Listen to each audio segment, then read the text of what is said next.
आज राष्ट्रीय जनतांत्रिक भारत विकास पार्टी ने आजमगढ़ मंडल के 2 विधानसभा क्षेत्र में अपना प्रत्याशी घोषित किया, जिसमें आजमगढ़ फूलपुर पवई विधानसभा क्षेत्र में बाबा मोइन और लालगंज सुरक्षित सीट से डॉक्टर जितेंद्र कुमार बागी को अपना प्रत्याशी घोषित किया।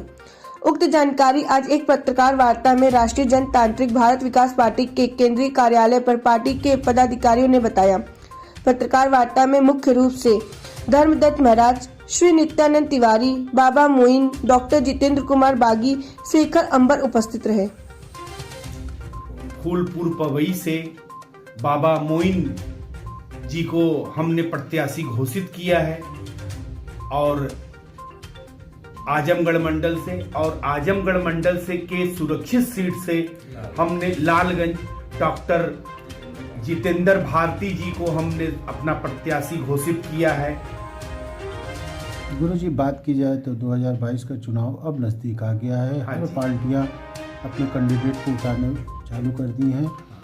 बनारस की बात की जाए तो बनारस एक चुनावी मुद्दे का बहुत बड़ा हब माना जा रहा है, तो यहाँ से कितनी से सीटों पर चुनाव यहाँ पर तो हम सारे सीटों पर लड़ाएंगे बनारस से, और हमारे पास कई बायोडाटा आ चुके हैं। उसमें हम ही लोगों को निर्णय लेना है कि किसको करें। जबकि कैंट विधानसभा से हमने शेख अंबर को खड़ा किया है। बात की जाए मुद्दा क्या होगा आपका? जन मुद्दा क्या है? जन मुद्दा आप लोग देख रहे हैं। हम लोगों को चुनावी मैदान में आना पड़ा अपने लोगों को जिता करके विधानसभा और लोकसभा में भेजने के लिए, जबकि हम लोग का एक कार्य नहीं है। हम लोग धर्म सत्ता है, राज सत्ता का संचालन ढंग से हो, वो धार्मिक मान बिंदुओं की रक्षा करे, तो हम लोग को इसकी आवश्यकता नहीं थी। मगर ये सरकार जो है इस सदी की सबसे बुरी सरकार रही। इसका शासन तंत्र बहुत गंदा रहा। उसी से हम लोगों को ऐसा करना पड़ रहा है कि अपने लोगों को हम लोग मैदान में उतार रहे हैं। कितनी सीटों पे चुनाव आप लड़ रहे हैं? हमारा तो लक्ष्य है 403 सीटों पर उत्तर प्रदेश में।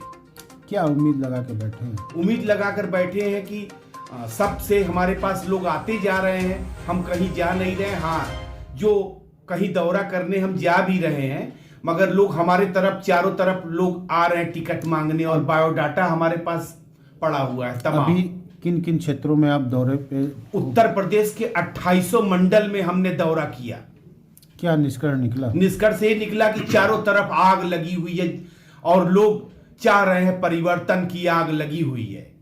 तो क्या इस 2022 के चुनाव में परिवर्तन दिख रहा है? 100% दिखेगा, और उसमें बीजेपी सरकार रसातल में चली जाएगी। देखा जाए तो हर पार्टियां इसी मुद्दे पे बात करती हैं, विकास की। हाँ, विकास की। मैं ये आपको ये भी स्पष्ट कर दूं। जी, मैं नित्यानंद तिवारी, राष्ट्रीय अध्यक्ष विश्व गुरु भारत परिषद, राष्ट्रीय उपाध्यक्ष राष्ट्रीय जनतांत्रिक भारत विकास पार्टी से हूँ। और आज हम लोग यहाँ पे बनारस में बैठे हुए हैं। हमारे साथ हमारे महास्वामी धर्मदत्त जी महाराज हैं, हमारे दूसरे स्वामी जी शेख जी हैं। ऐसे हमारे तमाम साथी लोग यहाँ पे इकट्ठा हुए हैं, और हम लोग 2022 के चुनाव के लिए अपनी एक समिति बना लिए हैं। तिवारी जी, हम बात करते हैं 2022 के चुनाव की, तो चुनाव में आप भी अपनी पार्टी से कैंडिडेट खड़े कर रहे हैं। क्या उम्मीद लगती है?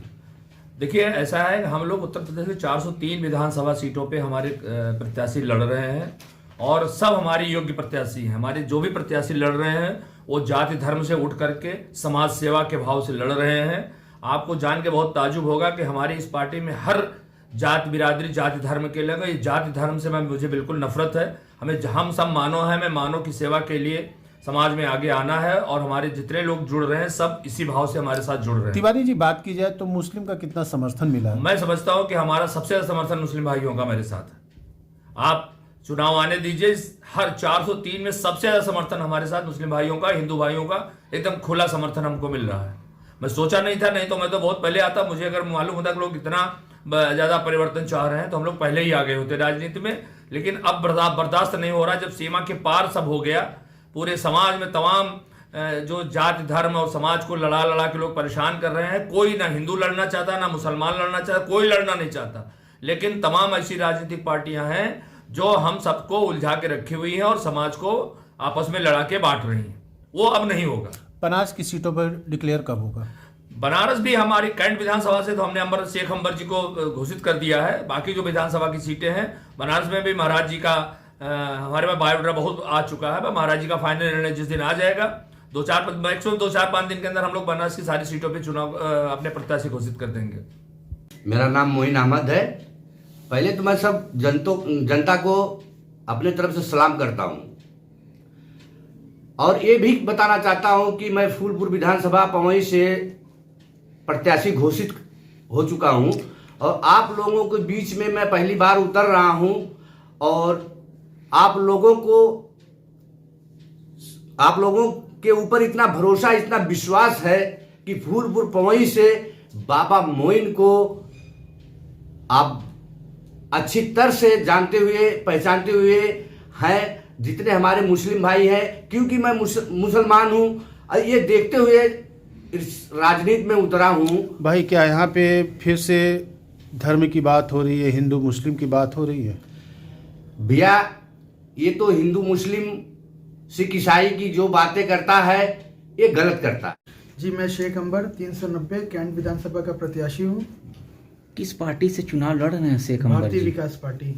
क्या मुद्दा लेके उतरेंगे मैदान में आप? हमारे पार्टी का उद्देश्य जातिवाद, धर्मवाद से उठकर समाज सेवा करने का। सिख भाई, बात की जाए तो जिस तरह से हर पार्टियां बात करती है कि हम विकास की बात करते हैं, बेरोजगारी की बात करते हैं, मुफ्त बिजली की बात करते हैं, आप इस मुद्दे से कैसे अलग है? देखिए, मैं इस मुद्दे पे ज़्यादा नहीं बोलना चाहता, लेकिन मैं ये बोलना चाहता हूँ कि आप सबका साथ, आप सबका विकास हमारे ये पार्टी का उद्देश्य है। सर जी, मेरा नाम डॉक्टर जितेंद्र कुमार बागी है। सबसे पहले तो मैं धर्म गुरु जी को मैं प्रणाम करता हूँ और तिवारी जी को भी प्रणाम करता हूँ। आपको किस बैनर से टिकट मिला है और कहाँ का टिकट मिला है? हमें सर जी लालगंज विधानसभा सुरक्षित से सीट ये टिकट मिला है और जो है भारत विकास पार्टी का नाम है, राष्ट्रीय जो पार्टी बन चुकी है। आज जो है यानी पूरे उत्तर प्रदेश में जो है सर जी यानी एक तरीके से जनता बदलाव चाहती है, क्योंकि जो सपा बसपा किस तरह से बदलाव देंगे? बदलाव का मतलब ये सर जी, असल में हम सर इंसान हैं, इंसानियत के नाते जो है सर जी जो है जो यानी एक तरीके से इंसान तो सबको इंसान तो सब पार्टियां करेंगे, मैं भी इंसान हूं। आप में क्या फर्क है? जो हिंदू मुस्लिम राइट करवा करके लोगों को यानी एक तरीके से परेशान किया जा रहा है, हम चाह रहे हैं कि वो जो है परिवर्तन हो और लोग जो है यानी एक तरीके से मानो समझ करके लोगों को यानी एक तरीके से विकास हो।